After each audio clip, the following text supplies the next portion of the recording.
अध्यक्ष महोदय, कर्नाटक सरकारनं आलमट्टी धरणाची उंची वाढवण्यासंदर्भात कारवाई चालू केलेली आहे। 519.60 मीटर हा आता तिथं प्रकल्पीय संचित पूर्ण संचय पातळी आहे आणि आता त्याची संचित पातळी 524 मीटर करण्याचे नियोजन त्यांनी केलेलं आहे। जर आलमट्टी धरणाची उंची जर वाढवली तर कोल्हापूर जिल्हा आणि सांगली जिल्हा आज महापुरामधून अतिशय हानिकारक परिस्थितीत जातोय। पिकं उद्ध्वस्त होतात, शहरं गावं उद्ध्वस्त होतात। विशेष करून पश्चिम भाग कोल्हापूरचा आणि सांगली जिल्हा याच्यामध्ये पूर परिस्थिती भयानक होती।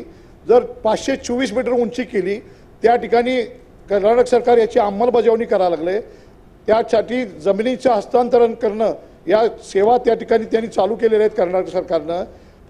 महापुराचा फटका अतिशय जादा बसणार आहे आणि मला वाटतं या ठिकाणी कोल्हापूर आणि सांगली जिल्ह्यातली पूर परिस्थितीतली गावं राहणारी नाहीत अशी परिस्थिती होणार आहे।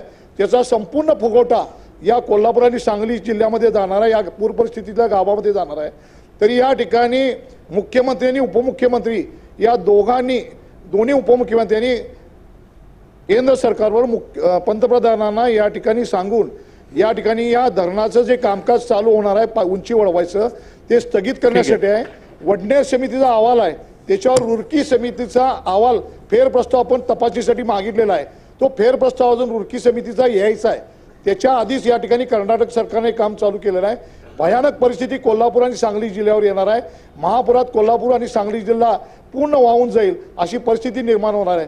त्यामुळे निश्चितपणे मुख्यमंत्र्यांनी दोन्ही उपमुख्यमंत्र्यांनी यावेळी तातडीनं कारवाई करावी आणि केंद्र सरकार वाटाघाटी करून हे काम जमीन पुन्हा हस्तांतरणाचं काम जे चालू केले त्याला स्थगिती द्यावी ही मी आपल्याला या ठिकाणी सदनाला विनंती करतो।